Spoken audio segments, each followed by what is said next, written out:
এই ভিডিওতে আমরা আলোচনা করব সমযোজী বন্ধনের প্রকারভেদ। ঠিক আছে, সমযোজী বন্ধনের প্রকারভেদ। তো সমযোজী বন্ধনকে আমরা ভাগ করতে পারি দুইটা ভাগে। একটা হচ্ছে যে সিগমা বন্ধন, একটা হচ্ছে সিগমা বন্ধন যাকে সিগমা চিহ্ন দ্বারা আসলে চিহ্নিত করা হয়, আর একটা হচ্ছে পাই বন্ধন। ঠিক আছে, পাই বন্ধন যাকে পাই দ্বারা চিহ্নিত করা হয়।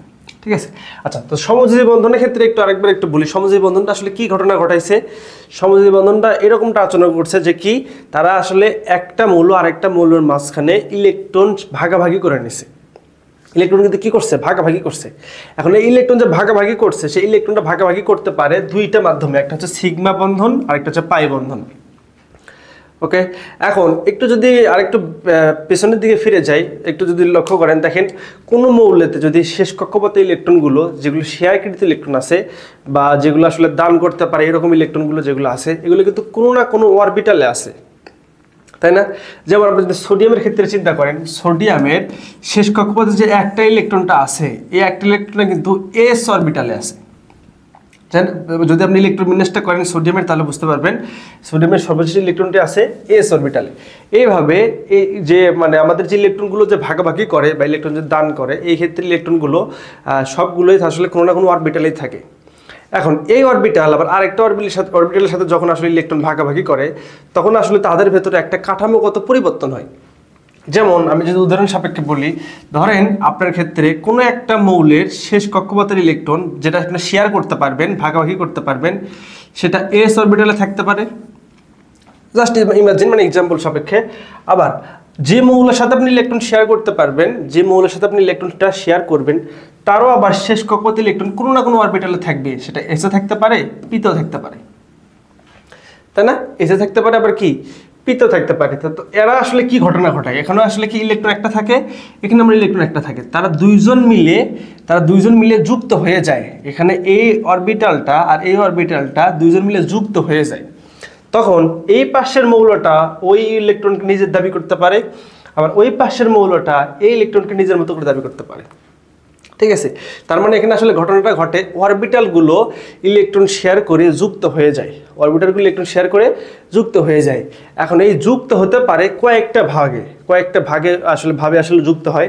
যদি কোনো অরবিটাল সামনাসামনি যুক্ত হয়, সে বন্ধনকে বলা হচ্ছে সিগমা বন্ধন। কোনো অরবিটালগুলো যদি সামনাসামনি যুক্ত হয়, সেগুলোকে বলা হচ্ছে আমার কি, সিগমা বন্ধন। আর যে অরবিটালগুলোতে ইলেকট্রন বা যে অরবিটালগুলো আসলে পাশাপাশি যুক্ত হয়, সে অরবিটালকে বলা হচ্ছে আমার পাই বন্ধন। ঠিক আছে, তার মানে অরবিটালগুলো আসলে বিভিন্ন আকৃতির হতে পারে। যেমন এস অরবিটাল আমার কি গোলাকার, পি আমার কি ডাম্বেল আকৃতির, মনে আছে না? হ্যাঁ, ডাম্বেল আকৃতির। তারা আসলে যুক্ত হয়ে একটা অরবিটালের মতো আচরণ করে। তারপর দুইটা মৌলে, এই পাশের যে মৌল থাকে সে ওটাকে দাবি করতে পারে, এই পাশের যে মৌল থাকে সে ওটাকে দাবি করতে পারে। এই যুক্ত হয় আসলে দুইভাবে ঘটতে পারে, একটা সামনাসামনি, একটা হচ্ছে কি পাশাপাশি। এখন আমরা দেখব যে কোন কোন আসলে অরবিটালগুলো সামনাসামনি যুক্ত হয় আর কোন কোন অরবিটালগুলো আসলে বা কোনভাবে আসলে পাশাপাশি যুক্ত হয়। কারণ সামনাসামনি হলে তো আমার সিগমা বন্ধন, আর পাশাপাশি হলে আমার কি পাই বন্ধন। ঠিক আছে, তাহলে আসেন আমরা যদি এটা লক্ষ্য করি, দেখেন জাস্ট ইমাজিন যে কোনো একটা মৌলের শেয়ারকৃত ইলেকট্রন আছে এস অরবিটালে, অর্থাৎ গোলাকার। এখানেও একটা ইলেকট্রন আছে, শেয়ারকৃত যে ইলেকট্রনটা বা যে ইলেকট্রনটা ভাগাভাগি করে নেবে, সেটা আমার আছে এস অরবিটালে। আবার এইভাবে আবার ওই যে মৌলের সাথে ইলেকট্রনটা শেয়ার করবে, সেই মৌলরা আবার শেয়ারকৃত ইলেকট্রন আছে এস অরবিটালে। বুঝেন কথা? ঠিক আছে, দুইটারই আমার যে দুইটা মৌল মিলে যৌগ তৈরি করবে, সেই দুইটা মৌলেরই শেয়ারকৃত ইলেকট্রন আছে আমার এস অরবিটালে, মানে যে ইলেকট্রনটা সে শেয়ার করতে পারবে। তার মানে এরা আসলে যুক্ত হবে, এরা যুক্ত হবে না? তো গোলাকার এটা যদি যুক্ত হয়, তাহলে দেখেন গোলাকার যে কোনো জিনিস যুক্ত হলে সবসময় সামনাসামনি যুক্ত হবে, সামনাসামনি যুক্ত হবে। ঠিক আছে, তার মানে এরা যুক্ত হয়ে আর একটা নতুন একটা শেপ তৈরি করবে। শেপটা হবে দেখতে অনেকটা এরকম হবে, এখানে একটা ইলেকট্রন, এখানে একটা ইলেকট্রন। এটা আমার এস থাকতেছে, এটা আমার এস থাকতেছে। ঠিক আছে, তার মানে তারা দেখেন এখন এই ইলেকট্রনটা এটার মতো আচরণ করবে বা এর হয়ে দাবি করতে পারবে, আবার এই ইলেকট্রনটা এর হয়ে দাবি করতে পারবে। ঠিক আছে, তার মানে এই যে এটা যুক্ত হয়েছে, তার মানে দেখেন এস অরবিটাল আর এস অরবিটাল যখন যুক্ত হয়, তখন তারা কি তৈরি করে, সামনাসামনি যুক্ত হয় এবং তারা সিগমা তৈরি করে। তারা কি তৈরি করে, সিগমা বন্ধন তৈরি করে। বুঝতে পারছেন? আবার আমি যদি এটা এস এর ক্ষেত্রে দেখছি, এখন আবার যদি আমরা পির ক্ষেত্রে দেখি যে একটা মৌলের শেয়ারকৃত ইলেকট্রন আমার এস অরবিটালে আছে, আর একটা যদি আমার পি অরবিটালে থাকে ডাম্বেল আকৃতির, ঠিক আছে, তার মানে এখানে আমার ইলেকট্রন আছে, এখানে আমার ইলেকট্রন একটা আছে, তো এরা যখন যুক্ত হবে তখন এরাও আবার সামনাসামনি যুক্ত হবে। কেননা এই যে পি অরবিটালটা সে সরাসরি এখানে যুক্ত হবে গোলাকার একটা আকৃতির ত্রিমাত্রিক অঞ্চলের সাথে, গোলাকার আকৃতির ত্রিমাত্রিক অঞ্চল বা গোলাকার আকৃতির অরবিটালের সাথে যখন যুক্ত হবে তাদের আকৃতি আসলে দেখতে হবে অনেকটা এরকমটা। আসলে আমি খুব ভালো আসলে চিত্র রাখতে পারি না, তাও একটু যদি বুঝতে পারেন এরকমটা হবে, ঠিক আছে, এরকম একটা হবে, মানে এটা গোলাকার হিসেবে আচরণ করবে, এটা আসলে আমার ডাম্বেল আকৃতির এক পাশ হিসেবে আচরণ করবে। এটা আমার হচ্ছে এস অরবিটাল, এটা আমাদের পি অরবিটাল। তার মানে এস আর পি মিলও কিন্তু কি তৈরি করে, এস অরবিটাল আর পি অরবিটাল এরাও সামনাসামনি যুক্ত হয় এবং এরাও আমার কি তৈরি করে, সিগমা তৈরি করে, সিগমা তৈরি করে, ঠিক আছে। আসেন এই পাশে যদি আমরা দেখি আবার যদি কোনো একটা মৌলের ইলেকট্রন শেয়ারকৃত ইলেকট্রন পি অরবিটালে থাকে, আবার কোনো একটা মৌলের শেয়ারকৃত ইলেকট্রন পি অরবিটালে থাকে, এটা তো আমার পি আছে, এটা আমার পি আছে, তখন কি রকম ঘটে, তখন আবার এই যে এখানে ইলেকট্রনটা আছে আবার এখানে ইলেকট্রনটা আছে, এরা আবার যুক্ত হবে, এরা আবার কিভাবে সামনাসামনি যুক্ত হবে, তখন এরা সামনাসামনি যুক্ত হয়ে তাদের শেপটা হবে এরকম দেখতে, অনেকটা এরকমটা হবে, এটা আমার পি, এটা আমার পি, বুঝছেন? তার মানে এই পি আর পি অরবিটাল কিন্তু যুক্ত হয়ে তারপরে তারা কিরকম আচরণ করতেছে, তারা একটা অরবিটালের মতো আচরণ করতেছে এবং তারা যুক্ত হয়েছে কিভাবে, সামনাসামনি যুক্ত হয়েছে। হ্যাঁ, সামনাসামনি যুক্ত হলে আমার কি, সিগমা বন্ধন। তার মানে পি আর পি অরবিটাল মিলেও কিন্তু আমার কি তৈরি করে, সিগমা তৈরি করে। আপনারা মনে অনেক বেশি ক্লান্ত হয়ে গেলেন যে ভাই সবসময় শুধু সিগমা বন্ধনই হচ্ছে, পাই বন্ধন কখন হবে। আসেন এবার যদি দেখি আসলে পাই বন্ধন হয় কিনা। ধরেন কোনো একটা মৌলের শেয়ারকৃত ইলেকট্রন বা যে ইলেকট্রনগুলো সে শেয়ার করতে পারবে সেটা দুইটা অরবিটালে আছে, একটা আছে আমার এস অরবিটালে, বুঝছেন, আরেকটা আছে আমার পি অরবিটালে, পি অরবিটালে। এখন পি অরবিটালে আমার এখানেও ইলেকট্রন থাকতে পারে, আমার এখানেও ইলেকট্রন থাকতে পারে, ঠিক আছে, আমার এখানে ইলেকট্রন থাকতে পারে, আমার এখানে ইলেকট্রন থাকতে পারে, তো আমি এখানে দিলাম। আবার এইরকমই আবার কোনো একটা মৌলের শেষ কক্ষপথের ইলেকট্রনটা বা শেয়ারকৃত ইলেকট্রনটা এস অরবিটালে আছে এবং পি অরবিটালে আছে, মানে জাস্ট এর মতো করি, তো ইলেকট্রন আমার এখানেও থাকতে পারে, ইলেকট্রন আমার এখানেও থাকতে পারে, বুঝতে পারছেন? এখন এরা যখন যুক্ত হবে, এরা যখন ইলেকট্রনগুলো ভাগাভাগি করতে নেবে, তখন দেখেন এই গোলাকারটা অর্থাৎ এই এস অরবিটালটা আর এই এস অরবিটালটা কিন্তু দেখেন অনেক কাছে এসে যখন যুক্ত হবে তখন এই এস অরবিটালটা মানে গোলাকারটা আর এই গোলাকারটা কিন্তু সামনাসামনি যুক্ত হবে। লক্ষ্য করেন, কারণ আমরা ভালো করে জানি গোলাকারগুলো কিন্তু গোলাকার যে অরবিটালগুলো আছে সেগুলো সবসময় সামনাসামনি যুক্ত হয়, ঠিক আছে। তার মানে এরা যুক্ত হবে সামনাসামনি যুক্ত হলে এরা কি তৈরি করবে, একটা হচ্ছে যে সিগমা বন্ধন তৈরি করবে, তাই না?